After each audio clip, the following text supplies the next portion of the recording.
Bonjour chers amis, une fois encore, bienvenue. Aujourd'hui, nous n'allons pas utiliser une mesure. On a besoin d'une image, automatiquement une image. Donc, je vais ici, File, Open. Pour m'envoyer dans mon ordinateur, je prends une image. Je vais prendre celle-ci, je clique Open.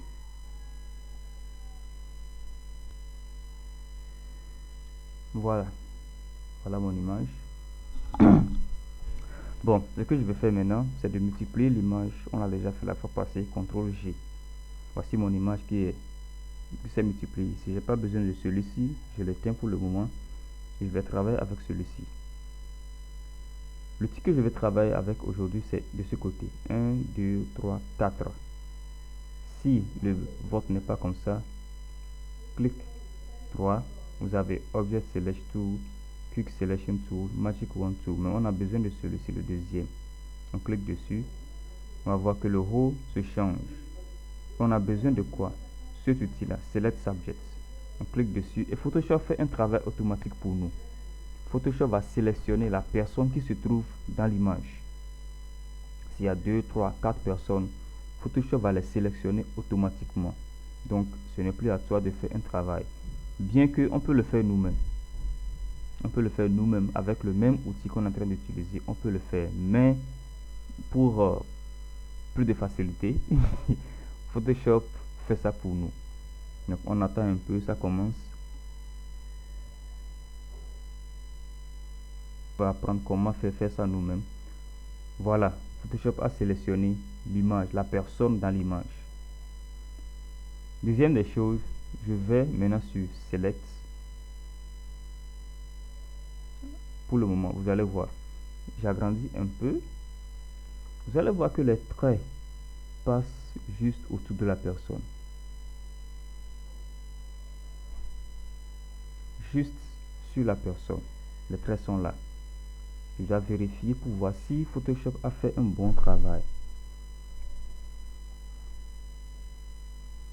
Ouais, vous allez voir. Ici, par exemple, voilà. De ce côté, par exemple. Attends, tu vas où? Ici, par exemple, il y a un espace ici. Donc, c'est à moi seulement de diminuer. Pour diminuer, j'appuie sur Alt et je clique, je glisse un peu. Voilà.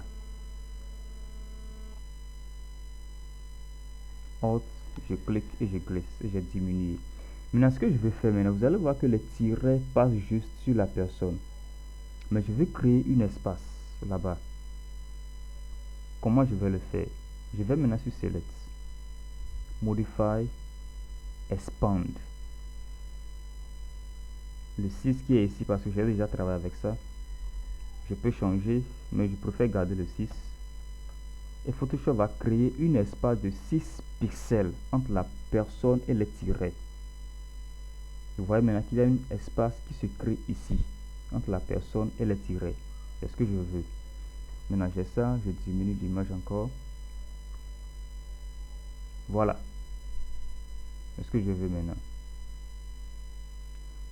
Après ça, maintenant, je retourne maintenant. Je vais sur Edit, Content Aware Fill. Quand je clique dessus, Photoshop a un autre travail à faire pour moi. Qu'est-ce que ça va faire maintenant? Photoshop va enlever la personne de l'image. Il va rester rien que le mur. C'est l'image qui se trouve ici. Maintenant, ça commence par travailler. On le voit ici. Ça va enlever la personne que j'ai sélectionnée. Ça va l'enlever. Il va laisser rien que le mur. Vous allez le voir tout de suite.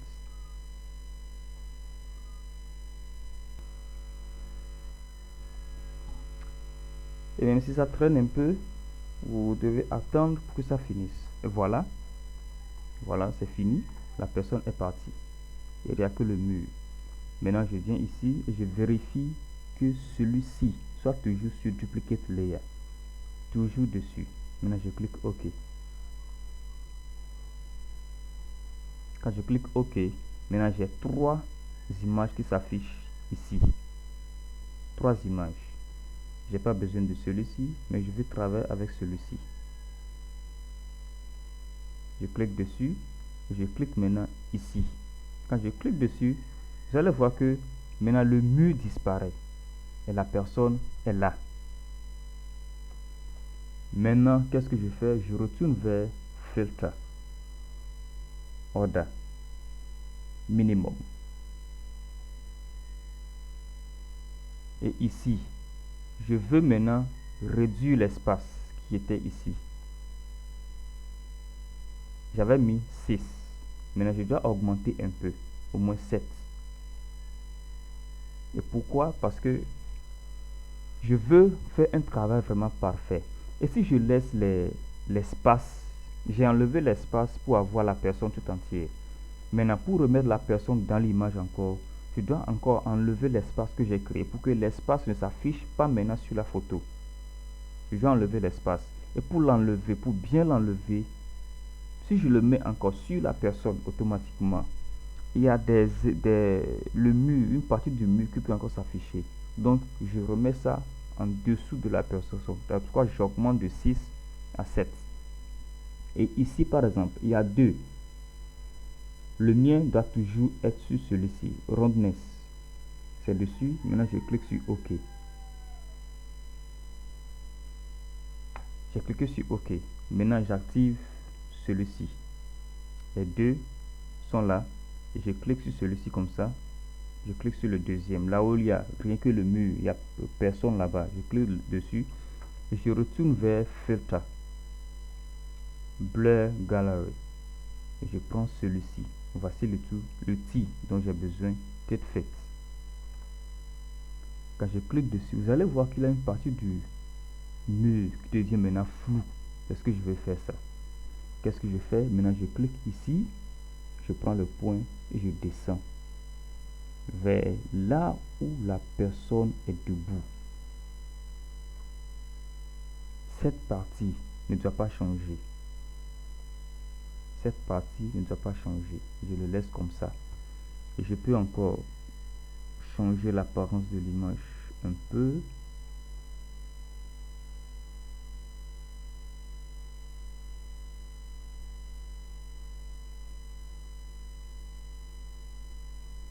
Oui, ça me va comme ça.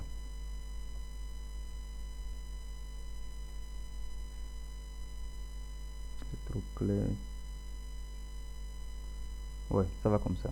J'ai fini ce que je veux faire. Je peux laisser comme ça. Et maintenant, je clique sur OK. Ce travail qu'on fait aujourd'hui, on peut le faire avec un appareil photographique bien sophistiqué. Un appareil photographique peut le faire. Mais si on a téléchargé l'image ou bien on a pris la photo avec un appareil qui ne peut pas le faire, donc on fait ça avec Photoshop. Et voici mon travail que je vais faire. Le derrière maintenant est flou, mais je vois la personne claire. Voici mon travail. Et merci pour ce qu'on a appris aujourd'hui. On se voit la prochaine fois. Donc, tout ce qu'il reste à faire, c'est d'enregistrer l'image. On a déjà appris comment enregistrer une image sur Photoshop. Merci. Au revoir.